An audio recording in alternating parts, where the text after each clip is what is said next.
I'm Mark Golub, and in the news, stunning new revelations about Iran's ongoing covert nuclear arms program. Last evening, Israeli time, at the Ministry of Defense in Tel Aviv, Prime Minister Benjamin Netanyahu unveiled a detailed and compelling body of evidence documenting Iran's explicit deception. In a massive intelligence operation, the Israeli Mossad uncovered some 100,000 files relating in large measure to Iran's Project Ahmad, a project which, during negotiations with the West, the Iranian government claimed did not exist. But the Iranian files clearly and unequivocally show that Iran had purposefully lied about its nuclear weapons program, and more to the point, has maintained its nuclear program under the same scientific name that had been working on Project Ahmad from the start. On May 12th, President Trump will decide if the United States will continue to participate in the Iran nuclear deal as it is currently constituted.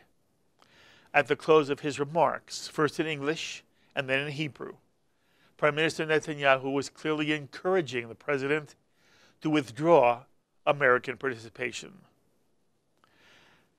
And do Netanyahu's revelations prove that those who supported President Obama's Iran nuclear deal made a serious mistake?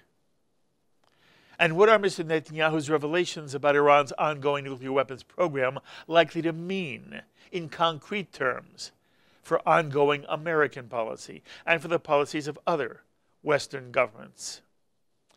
Well, for some answers, I'm pleased to be joined once again on our JBS phones by Dr. Patrick Clawson, Morningstar Senior Fellow and Director of Research at the Washington Institute for Near East Policy, and Pat directs the Institute's Iran Security Initiative. Pat, thank you so much for being with us again. Happy to be here. First of all, Pat, how surprising were Prime Minister Netanyahu's revelations of Iran's ongoing Project Ahmad? Well, it was pretty stupid of the Iranians to keep these kind of detailed records. And it was remarkable that the Israelis were able to get their hands on so much documentation about what had been done in this Project Ahmad. You may recall that in 2007, the U.S. intelligence community concluded that Iran had an active nuclear weapons program up until 2003, and then said they weren't sure whether or not that program had continued afterwards. Yes. Well, it appears that from the Prime Minister's presentation, description of the documents, that the great bulk of these documents are about what was happening in the program up to 2003, and what this trove shows is how important it is to know what was the past activities so that you can then know what to monitor for today to see whether or not those past activities have resumed. Because if Iran made all the kind of progress and had all the kind of bureaucracy and and scientific research that is shown in these documents as of 2003, the question is, well, where is it today? And as the Prime Minister said, the key figure involved in this, Mr. Fakhrizadeh, is still running an important program in Iran, and he's the guy who put out the directive in 2003, which said, well, we'll continue the Project Ahmad, even though we're announcing that we're closing it. Mm-hmm. Patrick, according to the Prime Minister, the United States has verified the files that the Mossad has found. Is that your understanding also? Well, I think whether or not the U.S. verifies it is frankly not going to impress a lot of people either in the United States or around the world. What's going to matter is the International Atomic Energy Agency, because they have a much more respected record of being apolitical and of looking at the cold, hard facts, and also they're like the man from Missouri. You got to prove it to them. So the fact that Israel is providing these documents to the IAEA is excellent news, and the judgment of the IAEA, which I'm sure will take months before we'll hear from them, will be very important in the reaction around the world to the Prime Minister. I understand. I want to ask it a hair differently. Patrick, do you doubt any of the information that the Prime Minister put forth, again, it would have been this past evening in Israel, what was early afternoon here in the United States. Do you doubt it at all? Well, what the Prime Minister said was rather ambiguous around the questions of how much evidence there is that the program is continuing.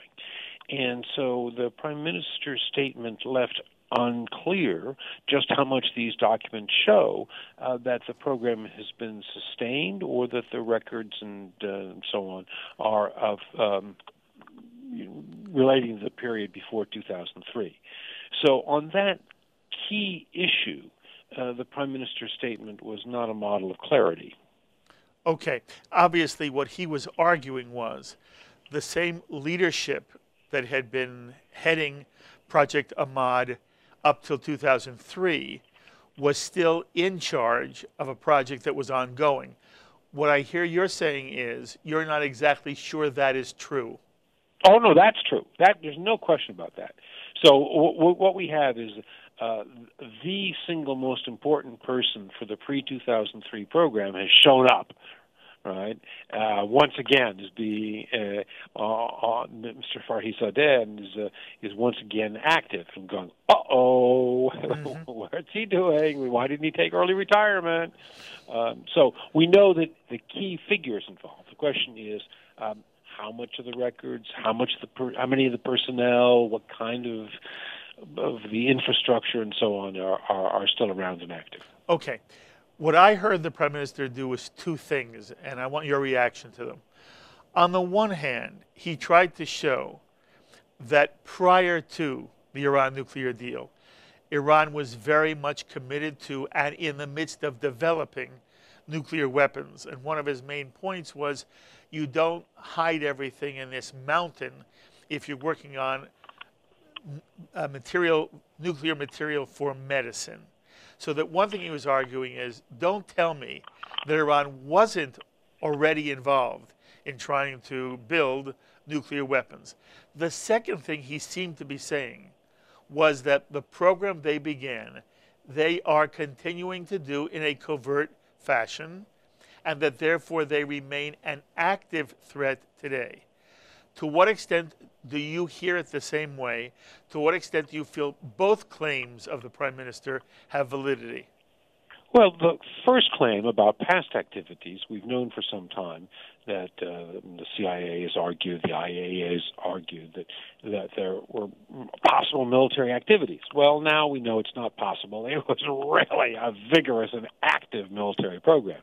So what Mr. Netanyahu has done is shown that, look, our suspicions turned out not only to be true, but to be understated. So that's about the past activities. Now, about the current activities, the big question to my mind is, to what extent is all of this in limbo, waiting to be reactivated, or possibly it's being done covertly? The Prime Minister was a bit vague about to what extent it's in limbo, waiting to be reactivated, and it's all, they can just restart it all when they want to, or to what extent they're actually keeping it going at a low level. And that is something I'll want to get the opinion of the IAEA about. Okay. Either way, it's very disturbing. Yes, but one way it's much more disturbing, and the other way, well, it's disturbing. There are going to be those who argue, we knew this all along. This is no revelation. If they're not involved in violating the nuclear Iran deal now, there's no reason for the United States to withdraw. There's no reason for Donald Trump to withdraw. And clearly, Patrick, the Prime Minister's message was, in his mind, to provide a basis for Donald Trump to withdraw from the JCPOA, the Joint Comprehensive Plan of Action, which is the formal name of the nuclear agreement with Iran. But the president was being urged by the Prime Minister to restore economic and diplomatic sanctions against Iran.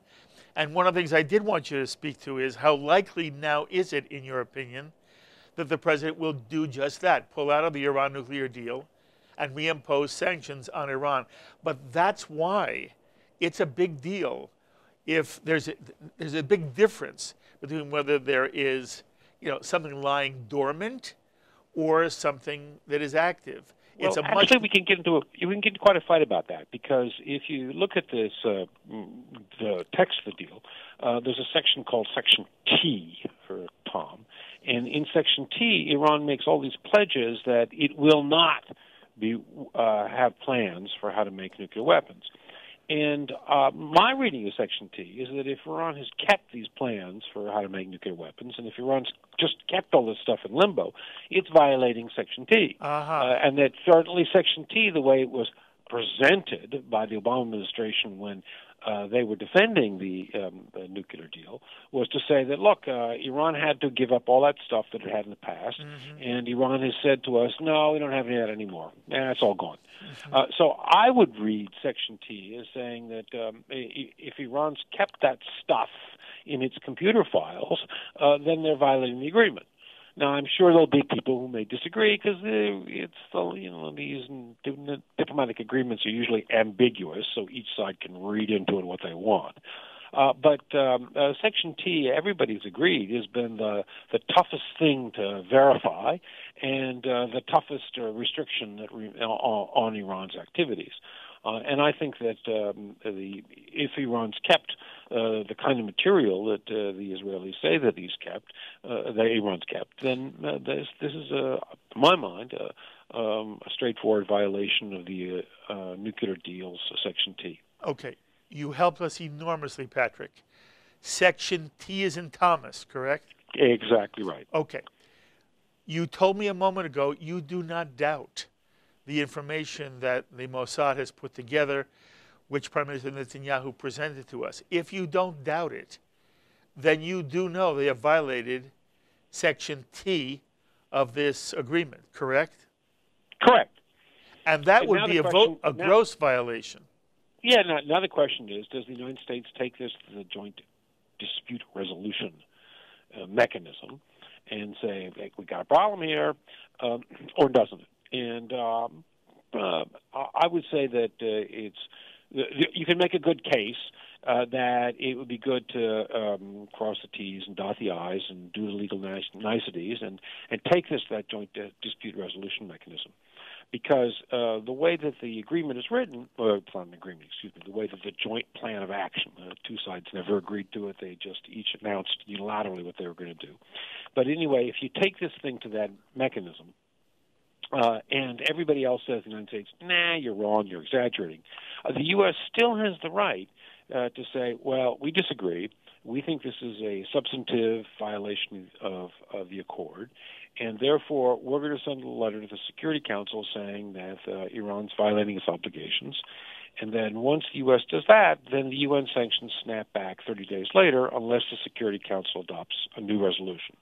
And, of course, since the U.S. can veto any new resolution, I don't think the Security Council would adopt a new resolution.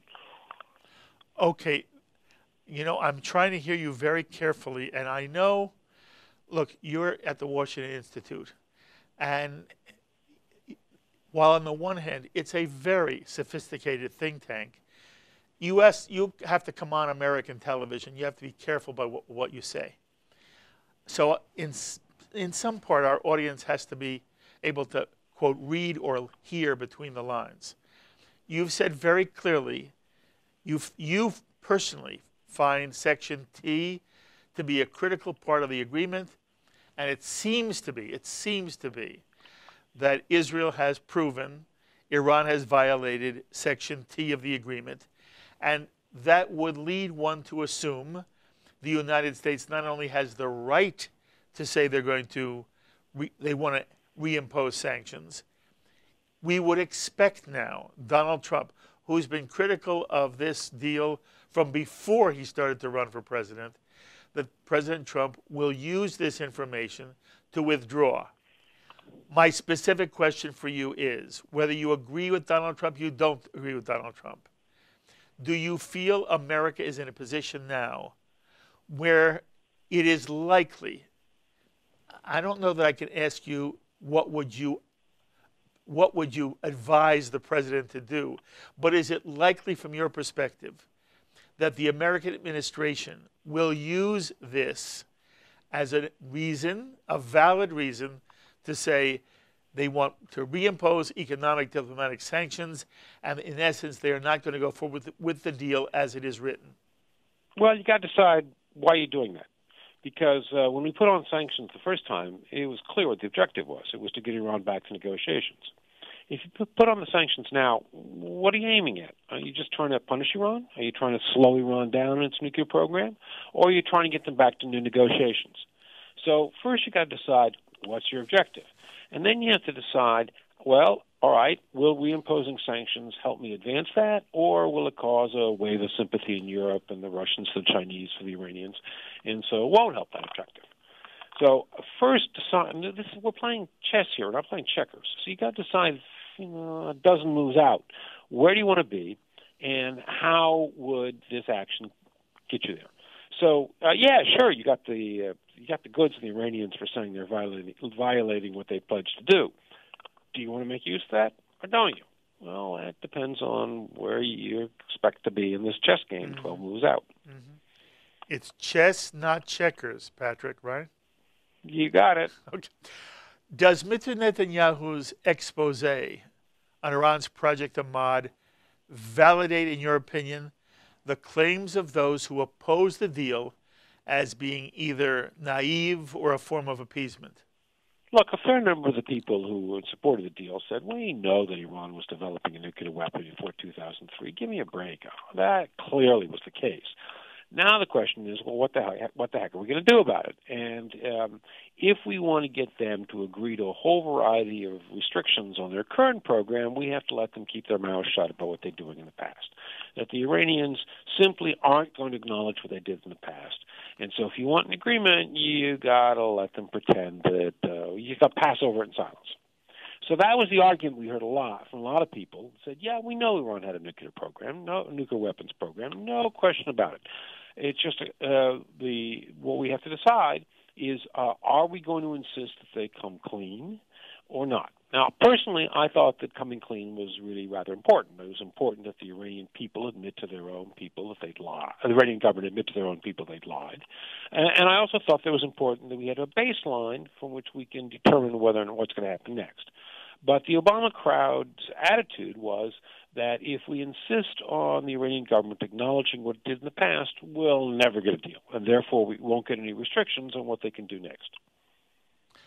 You know, I spoke with you about a year into the deal. I've spoken to Bob Satloff a number of times about his attitudes. My sense was that while the Washington Institute was not taking an active stand against the deal, this was not a deal that the Washington Institute was terribly thrilled by. Is that fair to say? Well, look, I mean, my attitude was kind of like that of Hillary Clinton when she said yes and. She said, look, if you're going to do this deal, but then, because you've already negotiated the deal, you got to do this deal, but then here's all the additional things you got to get. And we used to, during the days of the Cold War, we used to call these things perfecting provisions, where what the Senate would do before it approved the treaty was it would say, well, the U.S. position about what this clause means is the following, and here's the other things the U.S. is going to do in order to make this deal worthwhile. So I was kind of like Hillary, which was to say that, all right, since you negotiated, you're stuck with it, but here's the other things you have to do in order to make it work better. But we didn't do the things that you wanted done. That was what Bob Satloff kept saying over and over again. Yeah, minor problem. I was always very suspicious that the temptation of the administration would be that now that we've got this wonderful deal, we don't want to endanger it by doing all these other things that might upset the Iranians. And sure enough, a lot of that happened. Okay. So, look, we just saw two Western leaders, French President Emmanuel Macron and German Chancellor Angela Merkel, visit the White House, and there are those who reported that they both came, in part at least, to try to convince President Trump not to withdraw from the Iran nuclear agreement. Do you understand that this was on their agenda, and do you think they had any influence on the president? Oh, I'm sure it was on their agenda. And Macron, in particular, was smart enough to realize, okay, I got to offer Trump something. Now, Trump, in his speech in October, he laid down three conditions and sort of implied a fourth, that would have to be met for him to stick with the deal. And so Macron has been working hard to say, okay, how can we Europeans meet those conditions? Because Trump said those were conditions about what Europe and Congress had to do. Trump didn't insist that the Iranians do anything. Trump just said, here's what the Europeans and what Congress has to do. And Macron, to his credit, said, okay, let's buckle down, get to work, and see if we can meet those conditions. I don't know if he can or not. I mean, he's got to bring along everybody in Europe, including Merkel, who's much more reticent about meeting those conditions. But that was a game plan. Mm-hmm. And so we'll see if it works out or not. But, when Trump laid down those conditions in October, my comment at Europeans at every level was saying that he's set out a work plan. This is a possible work plan. Trump picked things that Macron had himself said mm-hmm. before October mm-hmm. Were problems with the nuclear deal. Yes. So we'll see if it happens or not. Okay. And in terms of this specific moment in time, Patrick, is this a lot of sound and fury signifying nothing, or have the revelations that Netanyahu put before the world today, are they likely to have any practical, concrete effect?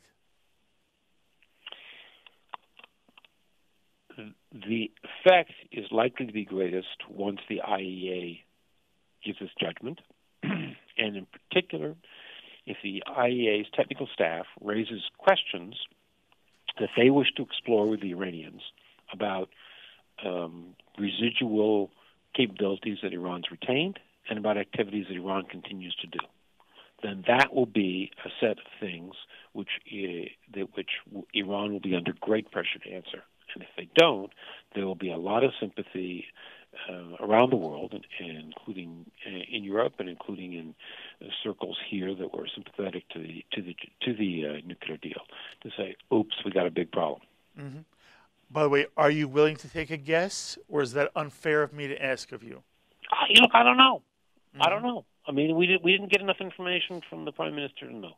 All right. And my general reaction is that, oh, man, the Iranians were stupid to keep all these records. Yes. So it's possible that they were stupid enough to put down some material that, about how they're preserving the residual capabilities. That's really dumb if they did it. But they've been dumb enough to keep these records, and so they may be dumb enough to have done that. Okay. Before I let you go, I want you to talk to me for one moment about Donald Trump. The majority of American Jews are Democrats, and many despise Donald Trump. He's unable to do anything of value domestically or internationally. And then there are those who give the president credit for defeating ISIS, for recognizing Jerusalem as Israel's capital, and for creating a context in which the presidents of North and South Korea would embrace each other and talk seriously about a denuclearized Korean peninsula. And Patrick, there is no discussion of Donald Trump. There is discussion now of Donald Trump's actually winning a Nobel Peace Prize for his impact on Korea. How do you assess the accomplishments of Donald Trump from your vantage point at the Washington Institute when you look at the international scene? Look, I look at the Middle East. So my impression is that Trump's done not so well with Europe. And I'm understating things there. But in the Middle East, Trump has got better relations with the key U.S. allies than Obama did. And Trump has gotten more progress on getting additional elements to the nuclear deal with Iran than I think most people thought he would. So I'm not going to speak to his tax policy. I'm not going to talk about many other things like the really disastrous immigrant visa ban that he did in his first came into office.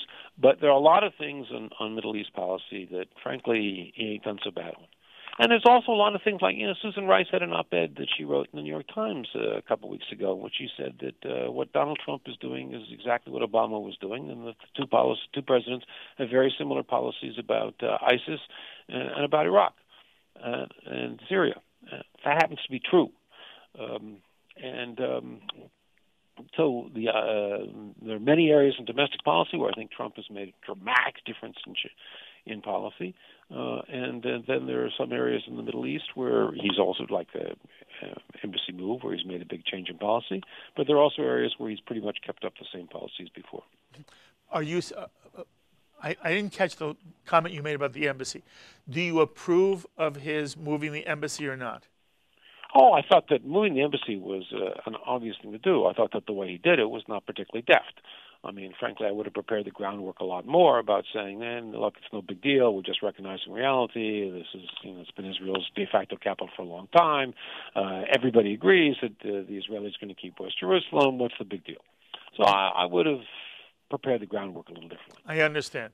And in terms of the way, again, as somebody who looks at the Middle East, in terms of the way other Arab leaders are viewing President Trump and viewing America, do you feel he has moved things in the positive direction or a negative direction?